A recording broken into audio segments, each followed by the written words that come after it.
Hi, everyone. Thank you so much for being here today for the March Talent Lens.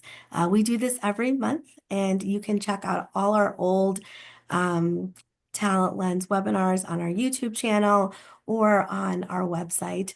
And we have amazing topics from all sorts of revenue leaders in CS and PS and around all these different talent topics that I'm sure will be really helpful. And we're so excited to have you here today. Next slide, please, Karen. I'm Swati Garg. For those of you who may or may not know me, I'm the CEO of Milo Associates. I'm a serial entrepreneur. I've been doing this for almost 10 years now. Have been really recognized in the space and love doing what I do. So if you want to talk about anything entrepreneurial, hiring, job search stuff, let me know, and I'd love to chat. Next slide, please, Karen. So I wanted to take a couple minutes just to talk about Milo Associates and what we do. So we help companies hire for all revenue and protection and expansion roles. So what that means is customer success, professional services, implementation, support, CS ops, right? All of these roles that really help protect and expand revenue. We also do sales leadership now. So most of our roles are in post sales, but we have been doing some other roles as the role of NCS is changing a lot. We call ourselves the ultimate hiring hub now because we've expanded and we've done so many different services that we can really help a customer in every part of the hiring process. Mostly we're doing SaaS and tech, but we have started doing some in manufacturing and consulting. So we're really excited about expanding our industry base as well. And if you have any questions about that, let me know. Our three big services are our full service recruitment, which is really more traditional search where you give us, a requisition and we go help you find a great person. We have our employee mobility program, which is brand new from last year. And we help you, mostly companies between that 500 and 5,000 employee mark, where we're helping you find internal employees to fill open recs. So it's a great way to build retention, promote your high performers, and really just retain your great talent. And the last one is on-demand resume reviews. In this market, we've seen companies get hundreds, if not thousands, of resumes for a role. So we can help you kind of source that talent within the companies, within the candidates that you're getting already. Next slide, please, Karen. And then lastly, these are all the new services we've added. So when I said that we can kind of help you in every part of the hiring process, this is it, right? We can just source for you. We can do like a job description or interview process audit. And on the candidate side, we actually added a 1 hour coaching call. So if you have an interview, if you have, an application you're wondering about, or if you just need some job search help, you can kind of schedule a 1 hour call with us and we can help you with that too. And finally, why are we here today? So I'm so excited to introduce Karin today. On a personal note, I've known Karin for almost 6 years, which is pretty amazing to think about. I've actually placed Karin and I've actually hired for her. So we have gone full circle in this hiring journey. And I'm so, so thankful that she's here today to share her wisdom. Everything that I feel like comes out of her mouth is gold. So I think you will learn so much today. And I'm so excited for the conversation today, for Karin to share her wisdom and introduce her topic. Her career has been incredible, and there's just so much that she can teach us. So I know that we're getting a sliver of it today, but Karin, thank you so much for being here today. And I'm so excited for you to take the stage. Thank you. Thank you so much. Now I have a lot to live up to, so thank you for that intro. But yeah, so thank you so much for having me, and of course for all of you attending in the US as well as around the globe, which is very exciting to see. Thank you for taking time out of your busy schedules. I know that if you're in CS at all, you're probably very busy. So I appreciate you taking the time. So today we will be going over kind of three main topics. What is customer success operations? Why is the function so important today, really more than ever? And then, is it right for you? So I'm hoping to break down some of the smokes and mirrors around the function, as a whole. And then, of course, I'm always really interested in hearing your personal experience with CS ops, or just questions that you have if it's a generally new function within your organization. But we can address those. I think we'll have good amount of time at the end to address those questions. So I'm not going to go through my bio. You can read that. I'll talk a little bit as I dive into my slides around my background and really how I've landed in CS ops to begin with. So if you did read my bio before today, I've been in client service and client facing roles for over 17 years. So I've had that experience of an account manager, of a client service rep, really ever since customer success became a thing. I've been in it. And so I know the hustle and the struggle and the challenges that you all face when you're managing a book of business, you're working with somewhat difficult clients or demanding clients. And I like to use an example that I've used in the past with some of my internal teams today, but I have to wake up every day and convince myself that, okay, why am I still doing this? Do I still want to do it? Do I still find joy in it? And I will say that every day I do wake up and say, this is still what I want to do. And I try to figure out like, why is that? And what was really the time and moment in my career where I realized this was for me. And I go back, I'm not going to say the year because I don't want to age myself, but I go way, way back to a few roles of mine where I was a CSM for a top strategic account. And my particular point of contact was a very challenging executive, and she was a detractor. And so we all know that. I'm sure we've all had familiarity with getting those emails late night or prepping for a business review and getting the sweats when you see like an escalation come in, and just all the work, sweat and tears that go into preparing for working with someone like that. But the reality is, like, they set the bar, they level you up. And it was not without a lot of work, but also just intimate awareness and knowledge and curiosity around her business, her goals as an individual, understanding her businesses, competitors, and really just becoming an extension of the team. And over several years, I was able to convert her from a detractor to a promoter. And it was one of the most rewarding things of my career. And she had written me this raving review unsolicited, but she was really just like, you've helped me elevate and achieve goals personally in my career. You have become an extension of our team. I trust your consultation and you advising on our business plans. And I think at the end of the day, that's really what CSM strives to do in their role. And so I always go back to that because it really shows just how much impact the CS function can drive with our customers. And I think we all are in this space because we enjoy human interaction and really driving impact at that level. So how does CS ops come about with all of this? I think I found myself over time, after I kind of moved from CSMs into some leadership roles and working on teams, I found myself working across startups, medium-sized businesses, B2B, B2C. And what I was always trying to do in those organizations was either create a customer success team from the ground up.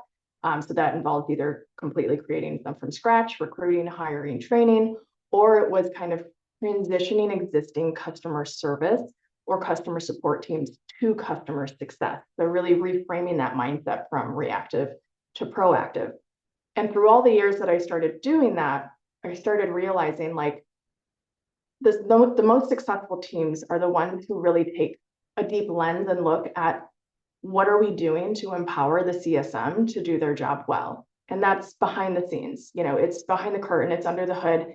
It's some of the messy stuff that our clients don't see, but that's the whole point. We want to empower our CSMs to deliver a consistent and positive customer experience. And so I kind of removed myself from, that client-facing responsibility and focused a little bit more on the back end, but I still get to see those wins and experience those experiences through our CSMs. And so that's really how I found myself loving the CS ops role and still seeing that success with our internal teams. So I do want to start off with what is customer success ops. it may seem a little basic, but in reality, just like CS, it can look very different depending on the company or the channel in which CS rolls under within your function. So whether you're rolling into the customer, chief customer officer, the CEO, the CMO, the chief revenue officer, some of this might look slightly different. So again, very curious to hear your experience at the end of this. But really the most basic fundamental understanding needed to really wrap your head around CS ops is that CS ops customers are our CSMs. That is who we're trying to service, and that is who we're trying to really deliver all of that, all of those wins and those successes with. So leading with that, there's a lot of different responsibilities that CSMs have. And because CSMs have a lot of responsibilities, CS ops supports a lot of different actions and different functions. But I can say across the different organizations that I've worked at, no matter what you do as a CSM or all the different responsibilities you have, they tend to fall into three key areas of responsibility. And so the first one is process management. Sounds a little vague, but I'll go into more detail with each of these. There's reporting and analytics, and then there's that tech stack management. So going into the first one, again, none of this will probably be new for any of you, but again, just to allow you to step in my shoes and see kind of the lens that I'm speaking through today. But CSMs own a lot of activities. And I've had a lot of executive leaders ask me, like, why is CS so hard to understand as a function? And I think you all have probably had that battle where you're trying to explain what it is that you do, either to family or other internal functions, and it's not easy. And the reason why it's not easy is because, one, it's a fairly new function. I don't even know if we can call it new anymore, but it's still new compared to the sales, to the marketing, to the support functions, right?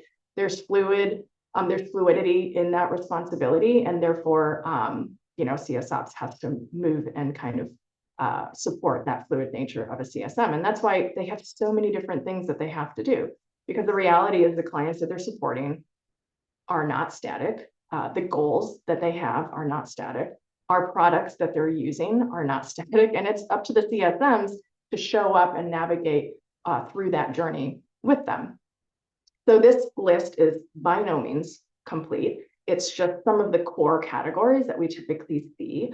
But if we think about, some of the core buckets, delivering value, we all hear that all the time, like value realization, but what does that actually mean? And so these are just some examples. I won't read through all of them, but KYC, which stands for Know Your Customer.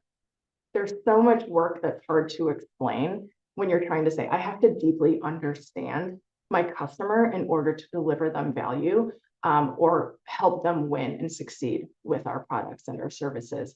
So there's a lot of stuff involved in that. EWS, which also stands for Early Warning System, so many leading indicators that we could use to help us be proactive in nature. And then there's, of course, the revenue, which is our true north metrics.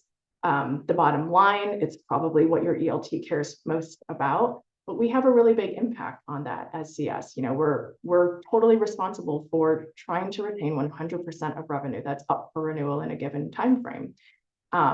And so you might be asking, okay, great, like this is explaining what customer success managers are responsible for doing, and where does CS ops come into this? The reality is we create the processes that the CSMs use to execute all of these different responsibilities. We may get input and we might collaborate with leadership as well as other cross-functional teams that CS works with. But if we're not creating and reviewing those processes regularly, a lot of inefficiencies can start to happen. It's also very important to drive consistency across those processes, and I'll explain the importance a little bit later. But optimizing those processes, right? Like if you have redundancy across certain tasks that we're asking CSMs to do, they're gonna be like, why do we have to enter this information in more than one place? Or this takes me way too long and I don't think it's a good use of my time. That feedback, again, the CSMs are CS ops customers. We have to try and understand where they're seeing the most friction and then try to smooth that out for them. A big part of creation and optimization is documenting the process and maintaining those resources for our internal CSMs so that not only can they refer back to something, or they can say, hey, I actually tweaked this a little bit and it's resulted in some really big wins. Maybe we should revisit what our kind of central process is. We're very much in lockstep with some of our high performing CSMs that help really drive the direction and strategy of our playbooks. Documentation is also critical for new CSMs, onboarding programs that you're trying to do to grow the team. And so ops plays a critical role in all of that. And also enablement and adoption. So depending on the size organization that you work at, you might have a separate training team, you might have a separate enablement team. However, in some of the organizations I've worked at, CS Ops is actually the one who's owning the creation, the optimization, the documentation, and therefore training the CSMs regularly on how to execute on these, and then monitoring the adoption and consistency of those processes. So I hope that gives you a little understanding of our role as ops within the day-to-day responsibilities that CSMs face. The next bucket is reporting and analytics. So just like the last slide showed, CSMs are responsible for a lot of processes, a lot of activities. How do we know that they're doing them? We have to use metrics to measure their ability to do those. And without measuring, we don't know if one, it's being done consistently, but also it's really hard to correlate that to the outcomes we're trying to drive without tracking. I will kind of caveat and like explain something that I've found really interesting. Depending on the company you're at, you might have heard of like, okay, there's kind of BAU, which refers to business as usual. You're a CSM, you show up, you do the job that you're supposed to do. You open, your cockpit or your list of to-dos, open your calendar and kind of start executing, right? That's the stuff that you do every day and you don't have to think about it. The metrics are what we use to measure the execution and progress of those BAU activities. But then some people say, well, what's the difference between like metrics and KPIs, which stands for key performance indicators? Like, well, there are KPIs that are typically the same as metrics, but may not be as complete as metrics, right? Like KPIs are the key metrics that we believe are most correlated to those revenue outcomes. So maybe we use a lot of metrics to track just BAU activities, but it's really the KPIs that we use that might be considered in like compensation or commission or bonus plans. Then you've got some people that ask like, okay, well then if we've got BAU activities, we've got metrics and we've got KPIs, what's the difference between goals? And the reality is you can look at those KPIs, the things that are most correlated to outcomes, but then you have to say, okay, what are we even working towards? Like, what is our baseline? What is the benchmark? How is our industry performing? And how are we measuring against that? And that's where goals come in, right? Like you might have quarterly goals, you might have annual goals. And so it's really interesting to just see how all of these things compare. And then there's OKRs, which stands for objective key results. And so again, there are very varied ways to measure goals. But at my current company, we measure objective key results, which is a very common strategy. But what that really is and how that relates to all the other stuff that we're held accountable for is like, those are more strategic. Those are more executive level OKRs that are typically set by, ELT or the board, or they're kind of long-term goals. And how that helps drive direction and cohesiveness within an organization is that we can tie all of our KPIs and our goals up to an OKR. We should be able to do that to make sure that we're not diverting off into a different direction, right? So again, you're probably asking, what does CS Ops have anything to do with all of this? The reality is that CS Ops is trying to help story tell. And so we use all of these metrics and we help drive consistency of the processes that we just talked about in the last slide, that help us trust our data, right? Like we can give ELT a report to show this is the impact that CSMs are having on the bottom line revenue. But if it's not clean, if it's inconsistent, or if everybody's using different metrics to measure different activities, we cannot craft that story. So CS Ops is actually critical in pulling all of that together, helping do research to set baselines and benchmarks, and then really align and measure that performance to goal. And that helps with all the support that we really need as a function from ELT to be successful. So the last bucket, tech stack administration. So all the CSM processes that I just talked about are completed in different platforms. And all those platforms generate data, which show up in reporting and analytics. And all of those systems require curation, maintenance, and administration. So again, these are just some kind of core platforms that we typically see used by CSMs. Not all of these are going to be specific for only the CSM group. These will be shared platforms across several functions, but CS Ops own, if not the entire platform, the CSM workflows within that platform. So depending on the size of the organization that you work within, different teams can have different responsibility, and the tech stack might be smaller or much larger.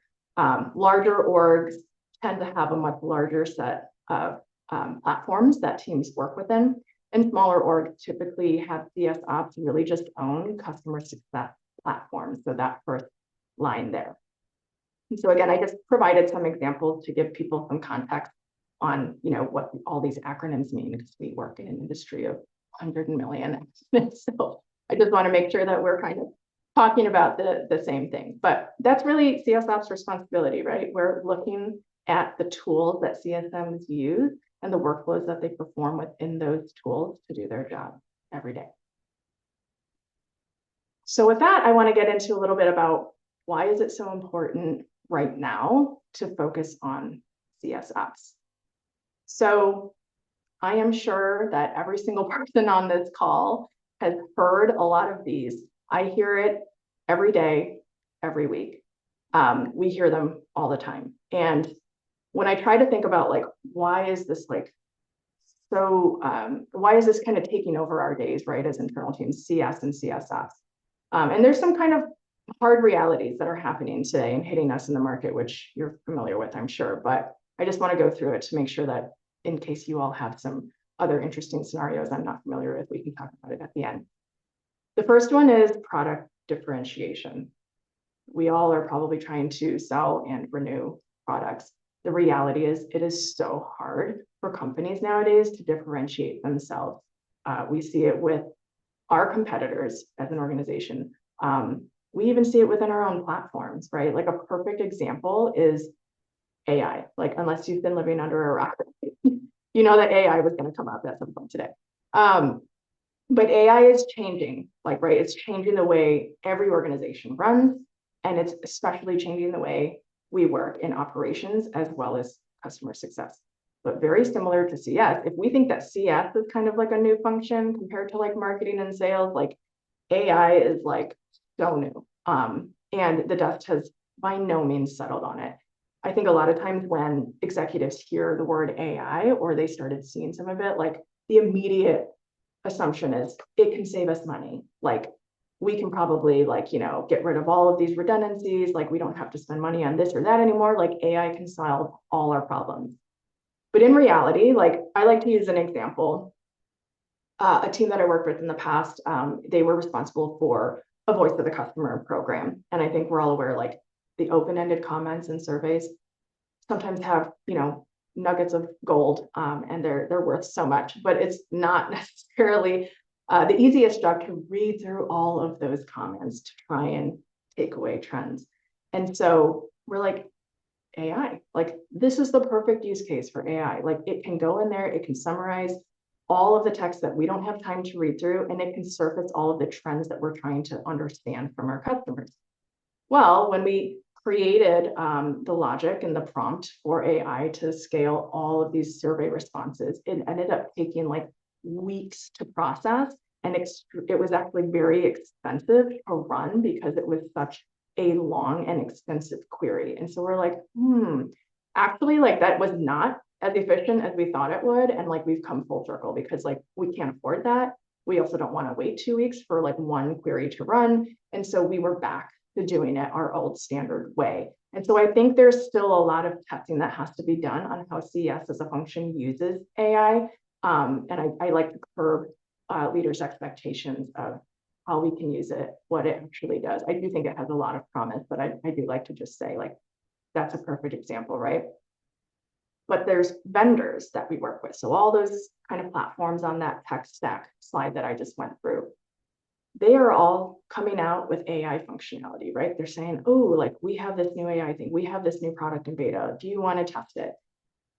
What that's actually doing is, if you think about an organization who over the last 5 to 10 years has invested in a tech stack for their CS team, the reality is every single one of those platforms is coming out with redundant functionality. They're all claiming they can do everything. And what that means is that the company is like, well, we don't want to pay for 10 different platforms if they can all essentially do the same thing. Now, whose job responsibility is it to stay on top of that functionality? What's coming out? What's actually the most effective based on what we're trying to achieve, and what makes the most sense from a cost standpoint? CS Ops is the one who really looks at the functionality of the tech stack that's used by our CSMs. We try to stay on top of what's coming out, and then where are there redundancies where we can consolidate the tech stack. Because the reality is, if you're a CSM and you're trying to do all of those processes and activities every day, and you have to have kind of what we call a swivel chair effect, right? Like, you're going in between 10 to 20 different systems every day to try and do your job. The reality is that's very inefficient. You're wasting time every time you have to switch from a different environment or do a login or go through, like, two-step verification and an SSO and all that stuff over and over and over again. You're losing time that you could be actually spending with your customers. And so that's one of our responsibilities as CS Ops, to try and remove that swivel chair impact, consolidate the amount of different places you have to go to do your job, and really stay on top of our vendors and our platforms to make sure that we're not having redundancy. It's also really important, again, to make sure that CSMs are consistent, because consistency directly impacts the integrity of the data that we use to form the story, the ELT. So if you've got 10 different platforms that CSMs have access to, and they can all technically do the same thing, your CSMs are going to be doing all sorts of stuff. And what is that going to do for your data? It's going to create a bigger mess. And so you want to control that experience for your CSM so that we remain consistent and have integrity in our data. And then, of course, the harsh reality, right? Like, there's a lot of stuff happening in the world, in the market, between, like, the pandemic and inflation and, politics and all of that. A lot of market volatility, probably not going to stop anytime soon, but it's killing the confidence of spenders come renewal. So CSMs responsible for renewal, responsible for retaining, that hill is a lot steeper that we have to climb. It's harder than ever. I think it was last year's Pulse conference that I attended, where somebody was talking about, the reality that sales is working with probably 8 or 9 contacts during the sale. But then come renewal, there's like double the amount of people involved, because you've got end users, you've got procurement, you've got legal, you've got so many additional parties nowadays, given the volatility in the market, that they're being super strict on budget, and they need to make sure that every single investment is worth a renewal. I mean, that's exactly what we're doing as CS Ops. Hopefully I didn't depress anybody too much, but there is some positives, right? Our customers are faced with the similar challenges. They're hearing all of these same things every single day. But the reality is, because there's a lack of product differentiation, and it's really, really hard now to set yourself apart by a functionality standpoint, the differentiator is your customer experience, your human connection. And if you think about who's responsible, who's most responsible for that in an organization, it is customer success. And who's responsible for empowering customer success to do that well? That's customer success operations. So I think you can kind of tie those two together, right? Why are people so focused on ops right now? And I'm sure that some of you have read the 2024 Customer Success Index that was published by Gainsight this year. So this isn't a year old data. They actually publish it through 2024, and it looks in arrears. So next year they'll publish 2025. But you'll see that even from 2023 to 2024, there is an increase. So if you're working at a large organization or even a medium organization that has a dedicated CS Ops team, there is investment in that dedicated team. If you work in maybe a smaller organization, there's still awareness across leadership that there needs to be more support for CS from other functions, whether that be corporate systems or professional services or development. So this is promising, right? Like, even though we're facing a lot of challenges, there is some upside, and we're finally getting kind of the focus and support that I think we need to succeed. So kind of going into, wrapping this up, the bottom line is customer success operations drives impact to revenue. And so if we bring it back to the three main buckets and responsibilities that we have, we've got process, which CS Ops is really critical for driving scale. We are focused on increasing the efficiency of our CSMs, and we empower them to deliver a consistent customer experience through that enablement and that documentation. You've got reporting, where we are capturing baselines, we're setting benchmarks, we're helping the teams measure to goals, and most importantly, we're helping craft that story for the ongoing support we need from the organization to prove the impact that we're having to the company through data. And then there's the tech stack, where we are curating the CSM's internal customer experience. We're trying to consolidate and avoid that swivel chair impact. And the reality is CS Ops are really key stakeholders for our vendors. So all of those platforms, we've got a CSM at every single one of those companies. They reach out trying to schedule quarterly business reviews. They're trying to do product demos with us. And CS Ops are stakeholders in all of those conversations. So, our calendars get kind of crazy come renewal time, but it's really important because we are responsible for assessing the efficacy of the investments that we make for the organization. So at the end of the day, this all translates into dollars, and that's the language that our ELT speaks. And so if you're trying to make a case to create a dedicated CS Ops team, these are the ways to do it. You probably are already doing that and probably already have bits and pieces of that story through data and reporting that you're measuring. Or if you're just trying to advocate for the growth of an existing team, maybe there's just not enough. I think the last stat I saw was like there should be one CS Ops manager for like every 12 CSMs, to give you some context. As well as say right now we have much less than that on the team that I'm at, but we do tend to be pretty agile and small and mighty. But and then, if you're also trying to just advocate for more support from other internal functions, if you don't have a dedicated CS Ops team, but you're a CS leader and you're trying to make sure that each of these buckets are covered, figuring out who can be accountable and how many resources you need from other teams to help support you. These are the best ways to make that case, translating your activities and your metrics into that impactful revenue story.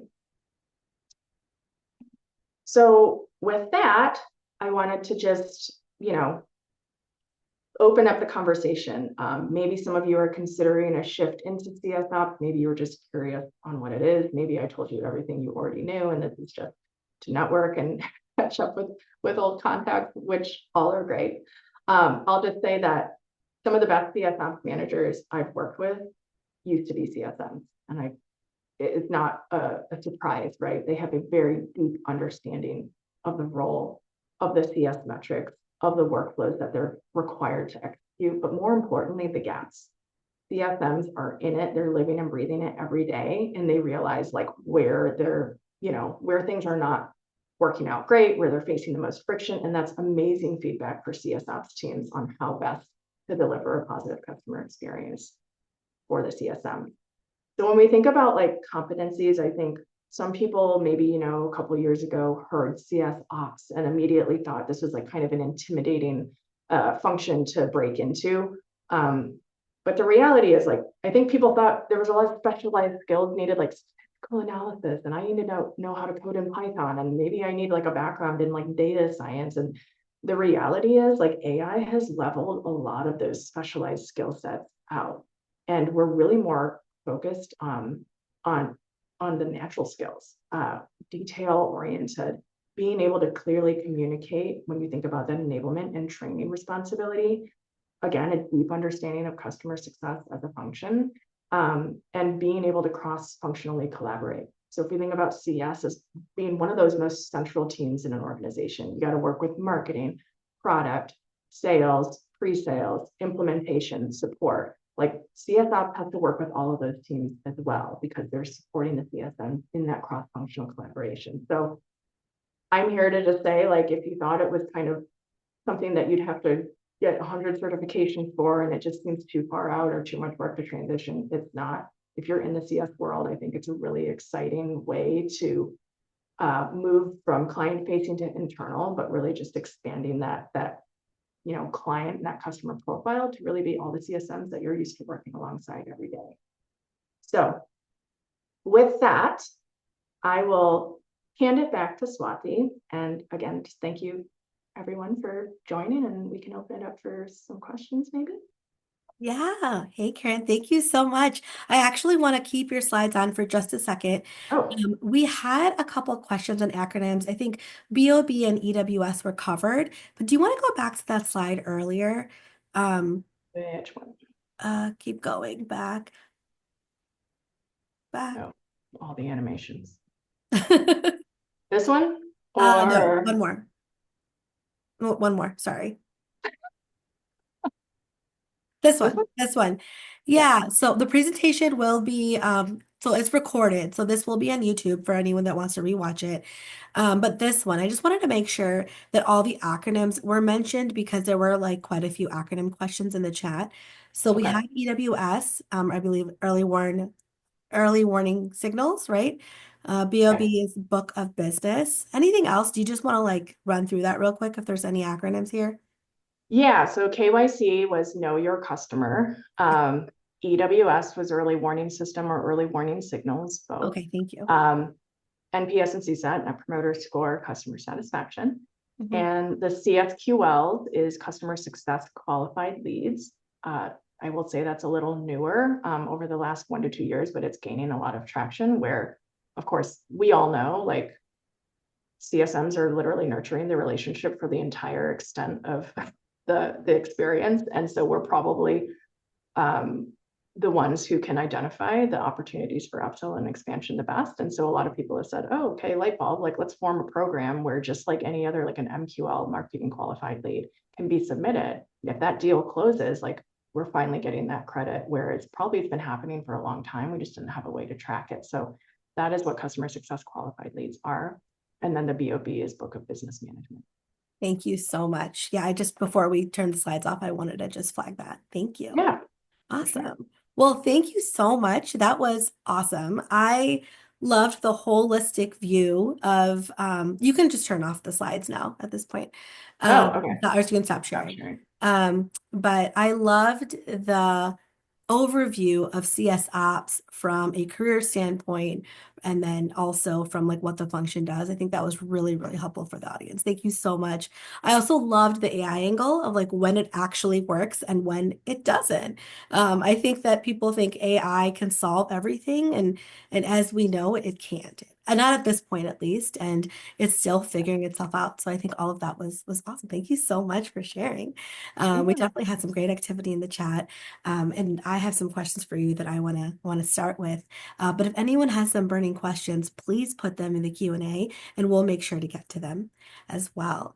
So my first question for you, Karen, is how much does a CS ops professional need to understand data, automation, and tools like Gainsight, Salesforce, or BI platforms? So I definitely don't think it's like a prerequisite to entering into the function, right? Okay. Again, like if you have that deep understanding of CS, like that's the key, right? But I think once you're in there and you have familiar with the metrics, it can definitely help to be certified in Tableau. Maybe not even a developer license, but like just knowing how to craft reports within some of those standard BI tools like Power BI or Tableau. Excel, even though we all think it's archaic, it's never going to go away. We all use it as much as we don't want to admit it. So if you're an Excel whiz, like that's definitely transferable. Data analysis, like I said, it used to be really important, but the reality is there are some pretty amazing AI tools out there that can do that for you. So as long as you have like the database and you know how to export the file and you dump it into, whatever tools that you have or are approved by your company, like that job's kind of done for you. So it's kind of more like the fun, exciting stuff about crafting that success story with the findings that AI is giving you.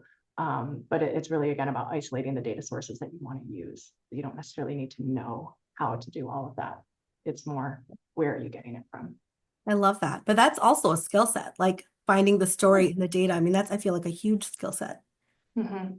Yeah, it Yeah. is. But I also think it's something that we all probably do every day and we might not realize it, right? Like we're always selling something, we're selling ourselves, we're selling our function. And when we're trying to advocate for our teams internally, it's, you just got to know your audience and what kind of influences them. And I think you can craft the message accordingly. So, Yeah, I love that perspective. I think people don't always think about, storytelling there's a lot of different ways that we're already storytelling and using that skill set in this, I feel like can be a little intimidating, but I really like that perspective. So thank you. yeah. So for leaders who are looking to establish or grow a CS ops function, what are the foundational elements they should focus on first? Um, I would say some of the best ways that we've gained support is to, I don't know if it's a super fun exercise, but it's to be able to look into the current processes that are causing the most pain, right? So it's like wherever there's kind of smoke, there's probably fire. So wherever CSMs are having trouble, there's probably inefficiency, and that can translate into dollars. So if you kind of, interview the teams, really sit down and try and understand, doing time studies, like how long does it take you to do X, Y, and Z? And then like how much money could we save ultimately down the road if we were to streamline these three processes for how many of our CSMs, and what ripple effect would that have with our customers? That's a really important story to tell, to be able to advocate for more support. And usually within those workflows that are kind of challenging, it's some of those cross-functional. So I think it encourages a lot of internal conversation, collaboration with other leaders, and then being able to approach that as like a united group, like we're all trying to impact the CS journey, the customer journey. We all have certain responsibilities here, and this is kind of where we're seeing the bottlenecks, and what we think this equates to in a revenue loss standpoint is X, and this is what we think we would need to kind of fix that. That kind of helps introduce the concept of what it is you want the long-term responsibility to be of that function. So I really think it's just talking to the teams, really understanding the day in the life of what your CSMs are facing, focusing in on the most painful areas and uncovering what that actually means for the productivity and revenue of the company, and then starting to advocate and externalize that story. Yeah. So it should look a little different in every company, just like CS looks different in every company. It Um, will, yeah. okay, awesome. I love that. So how do you, and you talked about this a little bit, I'd love if we can elaborate on it a little bit, but how do you measure the success and impact of a CS ops team? Yeah. So really the KPIs that we're held to is, I would say, adoption, right? Like we want to make sure that we are providing processes enough where our CSMs feel that they can follow them and be successful doing their job. Um, but then we're ultimately held to the same outcomes, right? Like if we're not being held to that retention rate, that NRR, that GRR, gross retention rate or renewal rate, then it's like, well, what's the point, right? Like we're not so much a transactional team as you would think of like an internal IT group or something like that, right? Like we are deeply embedding ourselves in the workflow of CSMs, and we are also held accountable for their ability to achieve and hit their goals. And so we are accountable for those. Those are kind of our true north KPIs. We want to make sure that like we're focusing our process optimization and taking a microscope to the things that are going to have the biggest impact. And so when we look at the processes, we're like, which ones are most correlated to our biggest challenge today? And say our biggest challenge is a leaky bucket. We're seeing way too much churn. We can't get in front of it. Okay, well, what are the activities that are most related to churn prediction and our ability to predict that soon enough where we have time to mitigate that? Let's focus on improving that process, getting a baseline of what it is today. What is that process for CSMs? Let's brainstorm what a new process could be and then measure over time. And it's really important to communicate kind of what that test is, right? So it's like, hey, we ultimately, our goal is to decrease churn this year by 1%, 2%. And we hope to do that by doing this. And this is going to be the time frame in which we test it. We're going to build the new process, we're going to enable the team, and then we're going to run it for 3 months. And then we'll come back and report on that. And so I think that's really, kind of how we prioritize what we focus on. But it comes down to the fact that we are not successful if our CSMs are not successful. Yeah. We have to pivot a lot. I love that. Gotta stay agile. Um, Yeah. Awesome. Well, I'm going to go to a couple of questions that we're getting before I continue. So someone in the chat was talking about how, they've been taking extra courses about data analysis. And I guess just general question about courses. Like, do you have any recommendations or thoughts on courses people should take if they want to get into CS operations or hone their skills or refine their skills? They were saying how some of these platforms are hard to learn. So it seems like data analytics, like learning more about data is probably the way to go. Yeah, I mean, I think there's a lot of free courses online. Like literally you can just Google like free courses in data, and there's a lot that comes up. I know Google has some good ones. I think when it comes to, I mean, every platform that we're using, right, is going to spit out some sort of data. So it's more about like, I wouldn't say, if you know your organization and you know kind of the standard tech stack, there are free resources that most platforms offer online, just like web-based on-demand training or just kind of basic, like, for example, CSP, like whether it's Gainsight, there's 101 where it's just like, you don't have to be a paid license user to be able to access some of like the basic training to understand what are the common workflows in here. I think that can be really important because I do think for the most part, a lot of these platforms are structured in the same way. They have some of the same pillars of functionality they're trying to achieve.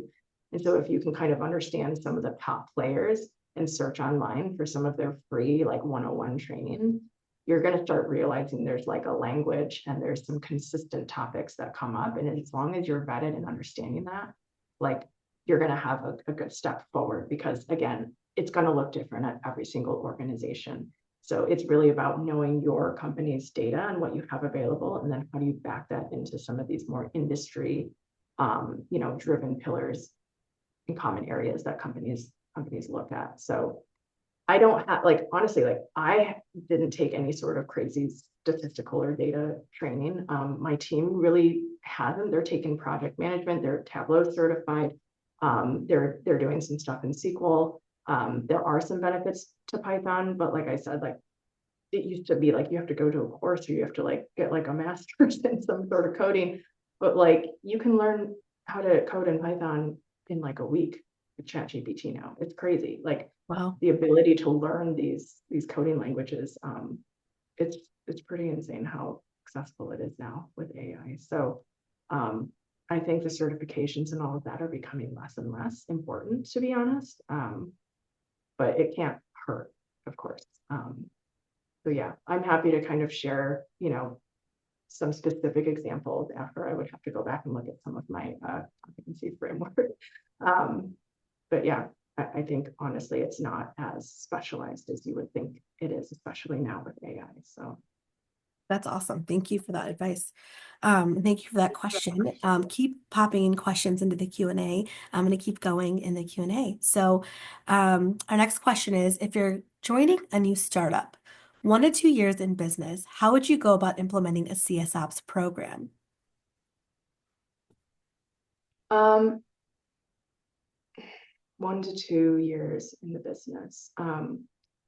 Again, I think it's about just being very lock and step with the CSMs and just like setting up coffee chats, like just saying, hey, like I kind of see like these are like the KPIs or the measurements, like in our annual readouts, I kind of see this is what your team's responsible for, and like what are the key workflows that you do to try and achieve those. And then it's like, oh, what's working really well that you love about this? What's maybe more challenging? And then just really start trying to solicit advice from people maybe who've been there for a long time to understand, like, what do you think, like, what would be the silver bullet to like kind of fix all of this?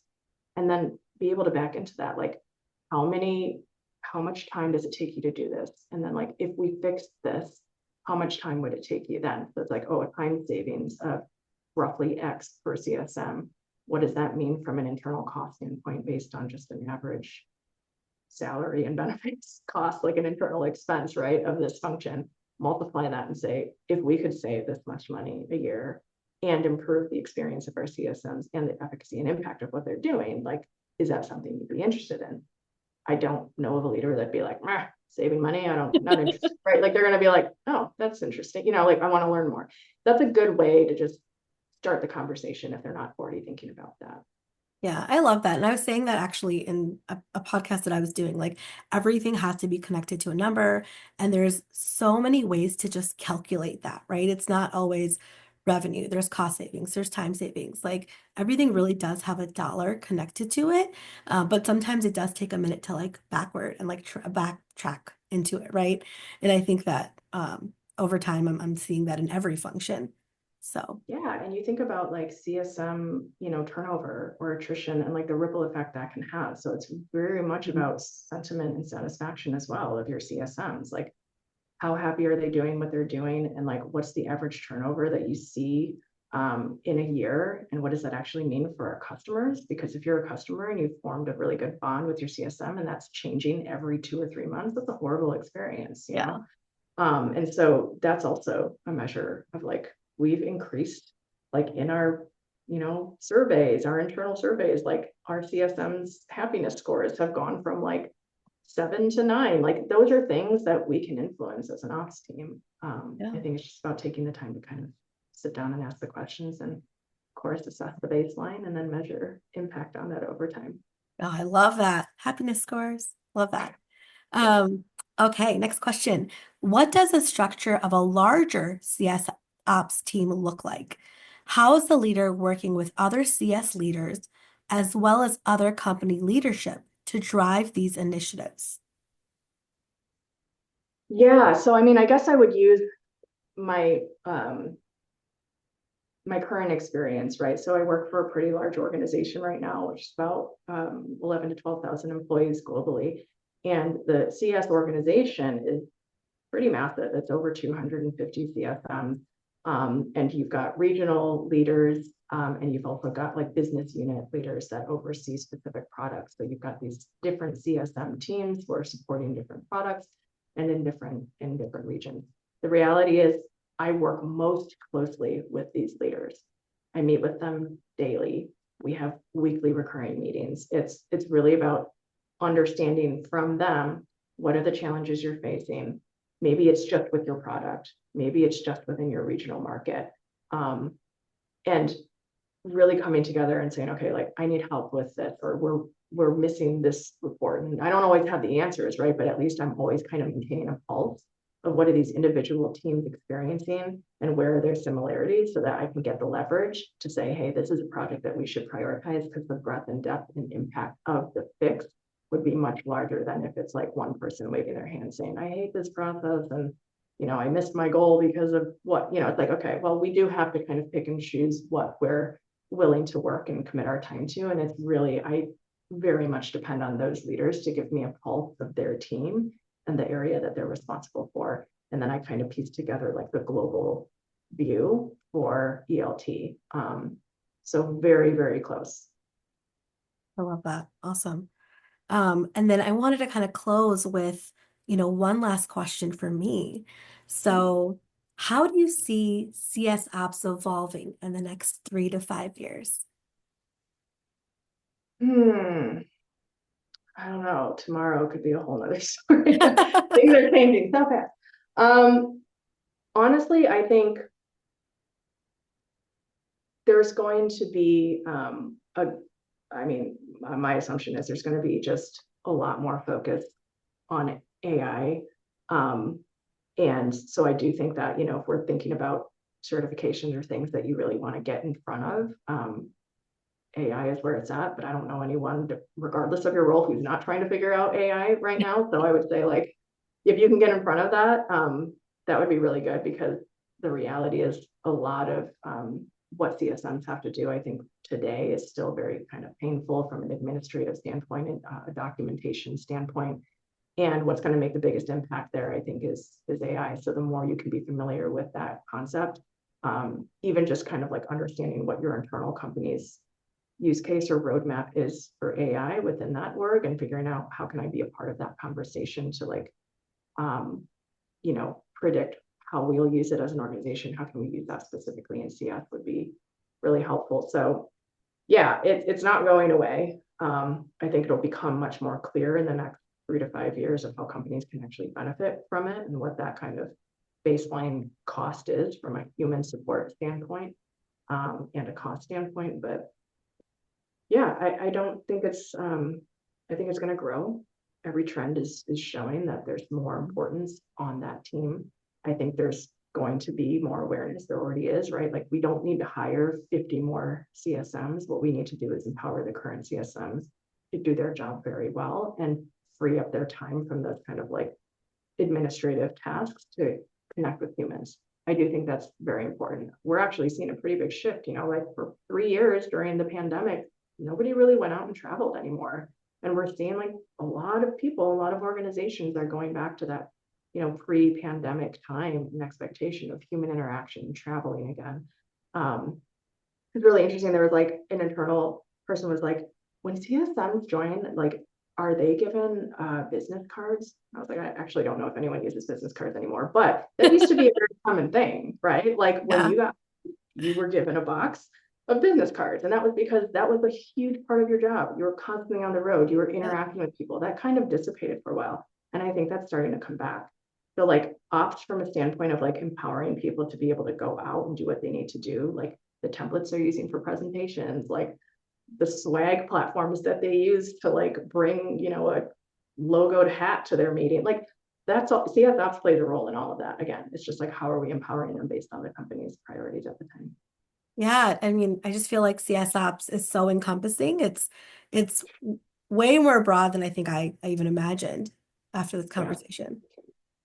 it is. It really can be what you want it to be. And so Yeah. how big do you want it to be? How much do you want to own? And then kind of craft your story and pitch to your leaders accordingly. Don't ask for too much because they'll probably find a way to give it to you. And then you're like, ooh, I don't want to do that. There's a lot. Yeah. I love that. That's so funny with business cards. I actually just use the LinkedIn app. I'm like a huge like the QR code. Like Mhm. I haven't printed a new business card in years. So that's a really good point. Maybe I need them. Oh, that's awesome.